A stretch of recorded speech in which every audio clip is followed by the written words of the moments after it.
La Sociedad Española de Radiodifusión presenta... Ser...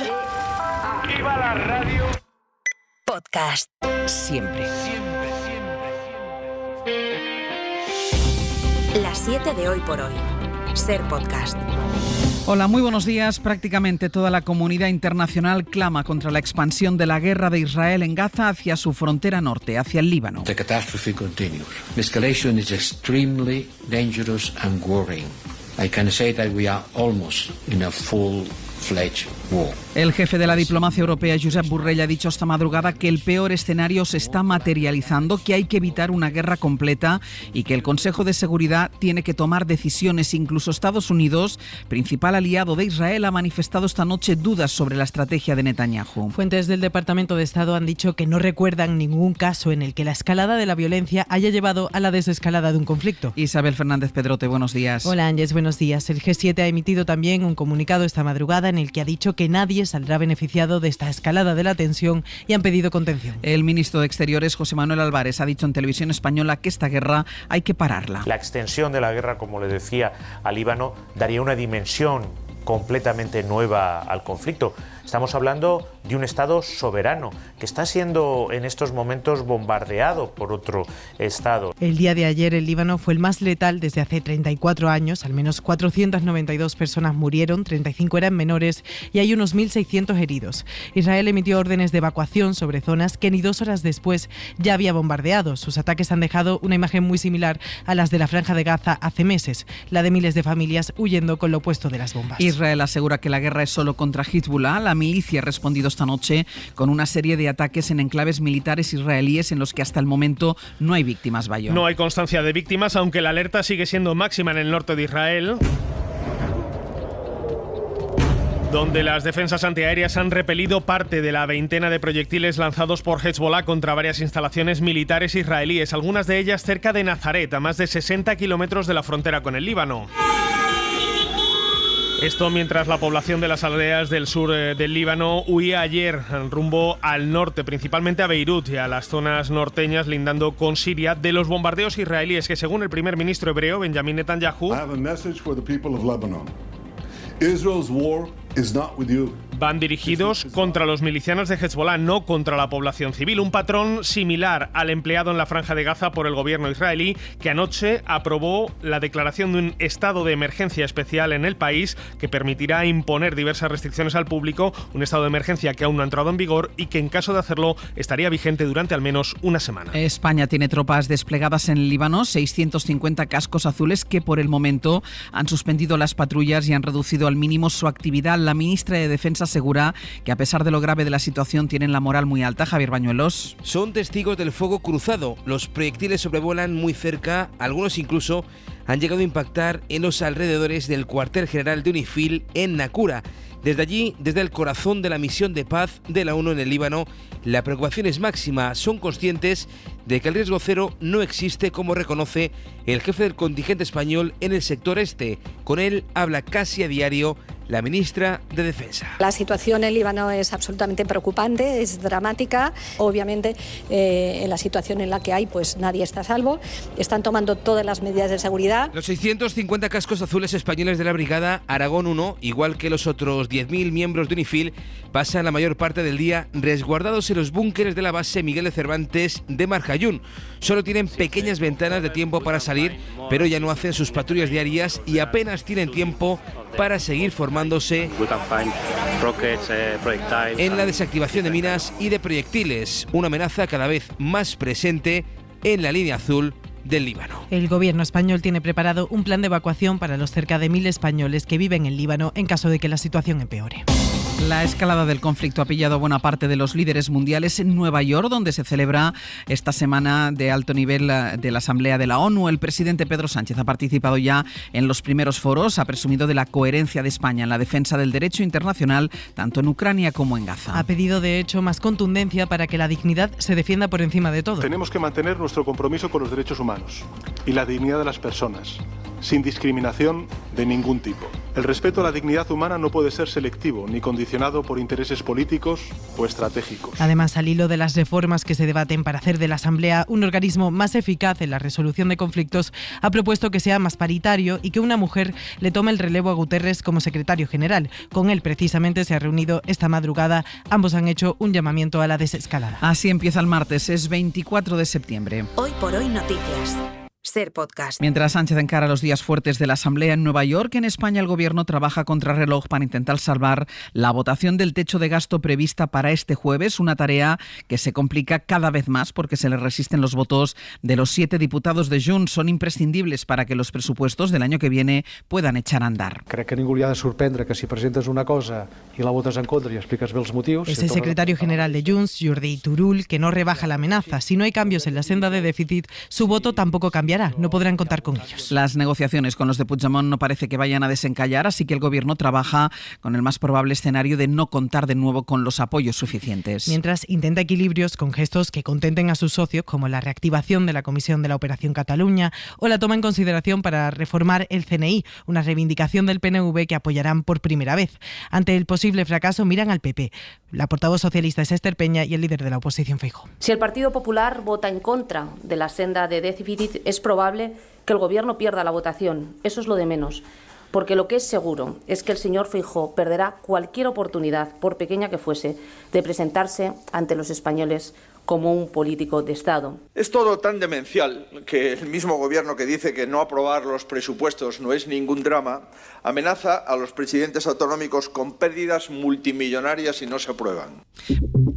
Pues mientras el Gobierno hace equilibrios, le surge otra piedra en el zapato. El exministro y diputado socialista José Luis Ábalos se revuelve por la investigación del caso Koldo. En un escrito registrado al que ha tenido acceso la SER, Ábalos critica la auditoría que ha hecho el Ministerio de Transportes sobre su figura y ha registrado 23 preguntas parlamentarias para el Ejecutivo. David Junquera. La auditoría del caso Koldo ha desatado un Ábalos que pasa a la ofensiva. El que fuera número 3 del PSOE pone en marcha una batería de 23 preguntas parlamentarias que ponen el foco en su sucesor al frente de Transporte, Raquel Sánchez, y también en el ministro del Interior, Grande Marlaska, que de momento responde así. Desconozco las preguntas que haya podido realizar el señor Ábalos como diputado.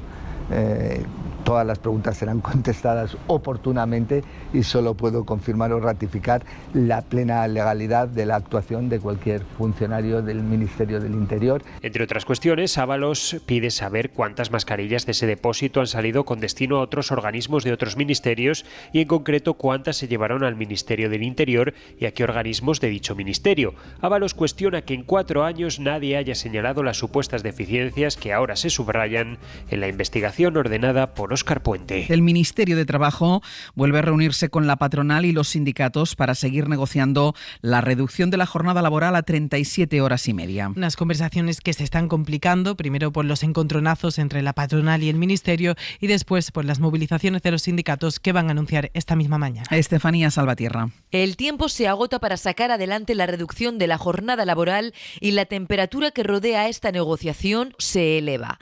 Esta tarde el Gobierno y los agentes sociales volverán a reunirse, pero antes, a primera hora de la mañana, los sindicatos inician una campaña informativa en la estación de Atocha sobre los efectos de una medida que, de aprobarse, beneficiaría a 12 millones de trabajadores, según el Ministerio de Trabajo.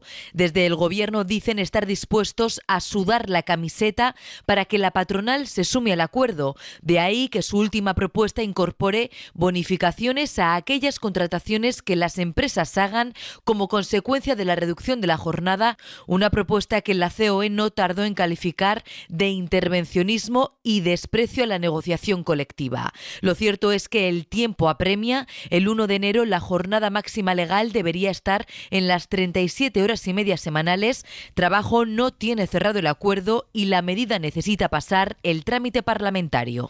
En el aeropuerto de Madrid, en Barajas, permanecen desde principios de mes 29 personas, 29 saharauis, que ahora ahora están en huelga de hambre para exigir al gobierno que les conceda el derecho de asilo. El ministro del Interior, Grande Marlaska, ha dicho que los devolverán a Marruecos porque no tienen derecho a protección internacional. Es una información de Nicolás Castellano. La mayoría de los 37 saharauis a los que España le ha denegado su petición de asilo llevan en la sala de inadmitidos de Barajas desde el pasado de septiembre. Según algunos de sus abogados, hay mujeres, hay niños y también hay personas con algunas discapacidades. Insiste en que en las últimas horas, de nuevo, el Estado les ha denegado ese recurso, esa petición de asilo a la que han recurrido en varias ocasiones a la Audiencia Nacional. Dada la presión que ejerce el gobierno de Marruecos en contra de estos activistas, España tiene que cumplir con el derecho internacional y les tiene que conceder protección porque la necesita. El ministro del Interior, Grande Marlaska, asegura que los que no cumplan las condiciones serán deportados a Marruecos. Todo eso a pesar de que son saharauis, es decir,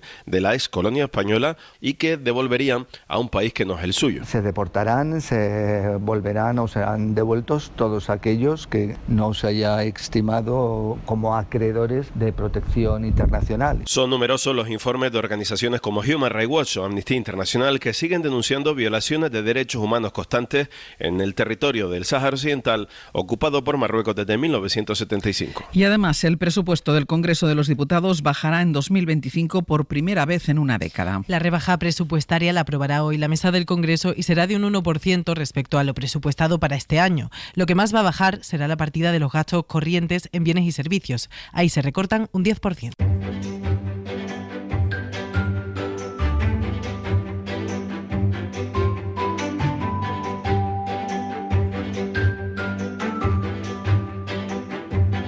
Nos vamos hasta Andalucía, en Radio Sevilla. Está Diego Suárez. Diego, buenos días. Buenos días, Ángel. Y hasta Baleares, en Radio Mallorca. Juan Antonio Bauzá, buen día. Buen día, Ángel. Vamos a conocer algunas noticias del ámbito local de estas dos comunidades, como la iniciativa de un grupo de Granada, Diego, que ha adaptado la mítica Bella Chao con letras costumbristas y ha sido todo un éxito viral. Sí, el grupo Los Bomberos y se está convirtiendo, por esa viralización, pues prácticamente en todo un himno oficioso de Granada, de las cosas que son de Granada y de las que no son de Granada.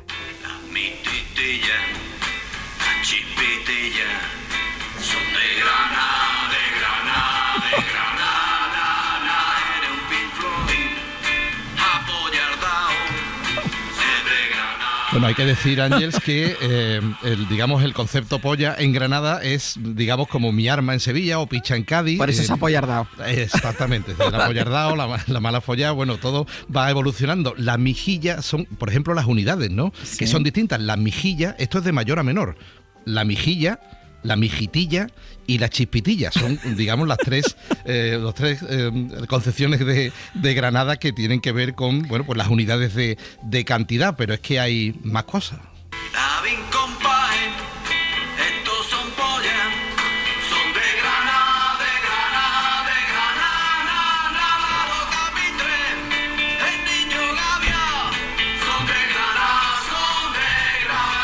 Bueno, la Vin Compae es la Virgen Compadre, que es una expresión, digamos, una especie de apócope. En cualquier caso, que esto se está convirtiendo en un auténtico fenómeno viral y en un himno que se está cantando en muchos establecimientos de Granada como un elemento de autoafirmación de las cosas que son de Granada. Del carácter granadino.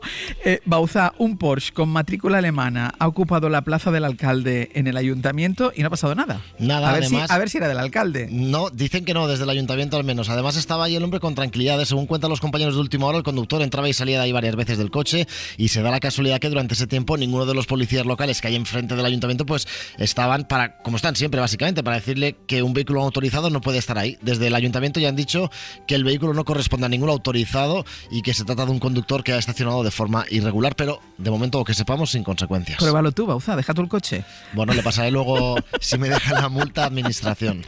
Se ha realizado el Campeonato de España de Albañiles y los campeones son malagueños, Diego. Sí, que los albañiles también tienen su olimpiada. La cuadrilla de Málaga, integrada por el oficial Javier Vargas y el ayudante Manuel Fuentes, han ganado esta 57 edición del popular concurso nacional de albañilería de la Peña El Palustre, que está en la barriada del Palo en Málaga. Han sido 30 parejas las que han competido de toda España este domingo y la verdad que para los que no sabemos ni cambiar una bombilla, Ángels, la técnica, lo que han hecho estos hombres, y se ve en la fotografía, es absolutamente espectacular, ¿no? La definición es encuentro a hueso de dos paraboloides hiperbólicos.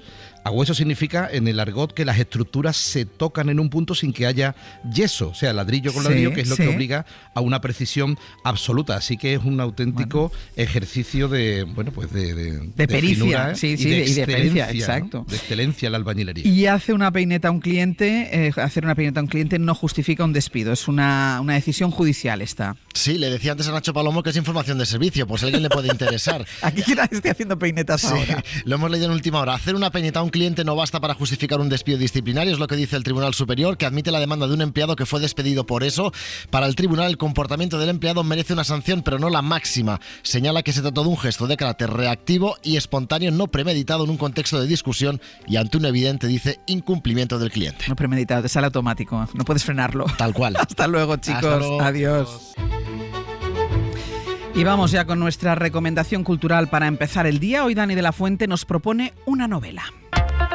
Para muchos, el regreso al pueblo este pasado verano habrá sido una fiesta. Para otros, es siempre un trauma. Yo con 4 años sabía que mi pueblo no era mi lugar. Sabía que yo me iba a tener que ir. Lo aprendí yo, lo aprendieron las personas trans, lo aprendieron las protolesbianas, lo aprendieron los protomaricas, lo aprendimos. Enrique Aparicio ha publicado su primera novela, La Mancha, con Plaza y Janés. A Valentín, el protagonista, la crisis en 2013 le obliga a volver a casa de sus padres. Su pueblo y a casa de sus padres es el último sitio en el que quiere estar. O sea que la crisis realmente fue lo que cortó el futuro. De Madrid a un pequeño pueblo de La Mancha, con mayúscula, ese territorio que también describe Enrique. No nos engañemos, siempre hemos sido una tierra pobre, rural, que ha servido sobre todo para daros de comer a todos los demás y ofreceros buen vino. Recuperando los acentos y el habla manchega, es genial. El habla manchega está absolutamente atravesada por la clase. Y la mancha en minúsculas es también ese agujero negro que Valentín trata de ocultar, su sexualidad. Toda la infancia, toda la adolescencia intentando parecer quien no se es. Claro, nadie sale indemne de eso. Una novela sin bullying, sin violencia física, que muestra un camino posible, una salida a esa relación traumática que tantas personas tienen con sus lugares de origen. Para no perderte ningún episodio, síguenos en la aplicación o la web de la SER, Podium Podcast o tu plataforma de audio favorita.